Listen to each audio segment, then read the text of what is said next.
Hi guys, எல்லோரும் எப்படி இருக்கீங்க? This is my first vlog. எல்லாருக்கும் பிடிக்கும்னு நினைக்கிறேன். இந்த vlogல என்னோடய சண்டே எப்படி போச்சுன்னு ஷேர் பண்ணியிருக்கேன். ஸ்கிப் பண்ணாமல் பாருங்கள். ஆக்சுவலி ஃபர்ஸ்ட் ஹேர் கட் தான் பிளான் பண்ணியிருந்தேன். ஆக்சுவலி இந்த டைம் கொஞ்சம் டிஃப்ரெண்ட்டாக ட்ரை பண்ணலாம் அப்படின்னு சொல்லி தான் இந்த கட்ஸ் சூஸ் பண்ணேன். எப்படி இருக்குன்னு ஃபைனல் அவுட்புட் கமெண்ட்ஸில் சொல்லுங்கள். தென் கொஞ்சம் கிச்சன் ரீசெட் பண்ணலாம் அப்படின்னு கொஞ்சம் திங்ஸ் வாங்குறதுக்காக டிமார்ட் போயிருந்தேன். ஆக்சுவலி 6 days ஒர்க்கிங் எனக்கு இருக்கிறதால மோஸ்ட்டாக சண்டே வந்து ரெஸ்ட் எடுக்கிறதுலே போயிடும்.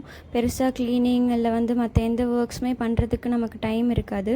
But this time Friday also leave இருந்துச்சு. ஸோ சண்டே வந்து ரீசெட் பண்ணலாம் அந்த மாதிரி யோசித்து செட் பண்ணிட்டேன். தென் பக்கத்துலேயே மதுபன் ஒரு ரெஸ்டாரண்ட் இருக்குது. ஸோ லன்ச் சாப்பிட்லாம் அப்படின்னு போயிருந்தோம். தென் அப்பளம் இருக்குல்ல, அது மேலே தக்காளி, வெங்காயம், கொத்தமல்லி, லெமன் ஜூஸ் எல்லாம் போட்டு கொடுப்பாங்க. இதுக்கு பேர் மசாலா பாப்பட்னு சொல்லுவாங்க. But simple recipe, but cost பார்த்திங்கன்னா 150-200 அந்த மாதிரி சொல்லுவாங்க. தென் என்னோடய all time favourite golden tandoori chicken and tandoori biryani இந்த ரெஸ்டாரண்ட்டில், அதுவும் ஹாப்பியாக சாப்பிட்டுட்டு தென் அங்கேருந்து கிளம்பிட்டோம். ஆக்சுவலி என்னென்னா, நம்ம ஊர் சைடு 4 பேர் போனால் தான் ஒரு 2000-2500 அந்த மாதிரி ஆகும். பட் இங்கே யூஸ்வலாக 2 பேர் போனால் கூட உங்களுக்கு அப்ராக்சிமேட் அந்த 2500 அது ரீச் ஆயிரும். ஸோ மும்பை கம்பேரிட்டிவ்லி காஸ்ட்லியாகவே இருக்கும் எல்லாமே. ஸோ ஒரு மினிமம் லைஃப் பேலன்ஸ்க்கு ஒரு 40K ஆச்சும் தேவைப்படும். தென் அங்கேருந்து ரூமுக்கு வந்துட்டோம். வர வழியில் மேங்கோஸ் பை பண்ணிட்டேன். தென் ரூம் வந்த உடனே கிச்சன் க்ளீனிங் ஒர்க் ஸ்டார்ட் பண்ணிட்டேன். Because next night movie plan பண்ணியிருந்தேன். அரௌண்ட் 5 o'clock ரீச் ஆனோம். வந்ததுமே கிச்சன் ரீசெட் எல்லாம் பண்ண ஸ்டார்ட் பண்ணியாச்சு. தென் ஆக்சுவலி இங்கே வந்த ஸ்டார்டிங்கில் அம்மா தான் வந்து எல்லாமே செட் பண்ணிலாம் கொடுத்துருந்தாங்க. பட் இப்போது ஓரளவுக்கு எனக்கு எல்லாமே தெரிய ஸ்டார்ட் பண்ணிடுச்சு. என்னென்ன பண்ணணும், என்ன வேணும், எல்லாமே ஓரளவு கற்றுக்கிட்டேன். அது ஸ்மால் பாக்ஸஸில் ஒரிகானோ, பெப்பர்ஸ், அதுக்கப்புறம் அந்த tea powder, Kerala tea powder இருக்கும்ல, அது இந்த பட்டை இதெல்லாம் போட்டு இருக்கும். அது ஆக்சுவலி அதில் டீ எனக்கு ரொம்ப பிடிக்கும் அதில். ஸோ அது எல்லாமே ஈஸியாக இருக்கணும்னு அதில் போட்டுட்டேன். ஆக்சுவலி இந்த பவுடர் ஐட்டம்ஸ் எல்லாமே ஐ ப்ரிஃபர் இந்த மாதிரி ஒரு பெரிய பேஸ்கெட் மாதிரி தான். பிகாஸ் அது பாக்ஸில் போட்டு வச்சா கூட திரும்ப அந்த பவுடர்ஸ் எல்லாமே ஸ்ப்ரெட் ஆகும், திரும்ப க்ளீனிங் ஒர்க் தான் இருக்கும். பட் இந்த மாதிரி ஒரு பெரிய பாக்ஸில் அந்த கிளிப்பு மட்டும் ஆக்சுவலி நான் வாங்க மறந்துட்டேன். அந்த கவர் கிளிப் அது போட்டு எல்லாம் செட் பண்ணி வச்சிட்டோன்னா நமக்கு ஈஸியாக இருக்கும் எடுக்கிறதுக்கு.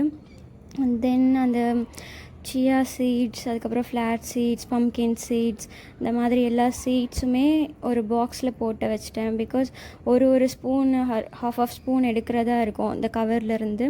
ஸோ இது மாதிரி எல்லாமே போட்டு மொத்தமாக மிக்ஸ் பண்ணி வச்சுட்டா மார்னிங் நமக்கு ஷேக் ஆர் ஜூஸ் ஏதாச்சும் பண்ணுறதுக்கு வந்து ஈஸியாக இருக்கும் அப்படின்னு சொல்லி அதில் எல்லாமே போட்டு வச்சிட்டேன்.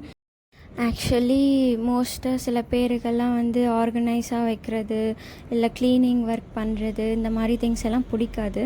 ஆக்சுவலி எனக்கு இந்த மாதிரி செட் பண்ணுறது அது மாதிரி எல்லாமே பண்ணுறது வந்து ஒரு சாட்டிஸ்ஃபேக்ஷன் இருக்கும். அந்த ஃபைனல் அவுட்புட் பார்க்குறப்போ லோ டிப்ரெஷன் இல்லை ஏதாச்சும் ஒரு மாதிரி ஸ்ட்ரெஸ்ஸாக இருந்தால் இந்த மாதிரி ஏதாச்சும் க்ளீனிங் பண்ணுவேன். பண்ணிவிட்டு அந்த ஃபைனல் அவுட்புட் பார்க்குறப்ப ஒரு ஹாப்பினஸ் இருக்குமா, அது ரொம்ப எனக்கு பிடிக்கும். தென் இந்த பேம்பு பிளேட் கூட வாங்கினேன். எனக்கு ரொம்ப பிடிச்சிருந்துச்சு. அந்த ஃப்ரூட்ஸு இல்லை பனானா அந்த மாதிரிலாம் வைக்க ரொம்ப க்யூட்டாக இருக்கும் வீட்டில். ஸோ அதனால் அது கூட வாங்கினேன். அதுக்கப்புறம் மோஸ்ட்டாக இப்போலாம் வந்து மூந்தால் தோசை, அந்த பெசரட்டுன்னு சொல்லுவாங்க, அந்த தோசை எனக்கு ரொம்ப பிடிச்சிருக்கு.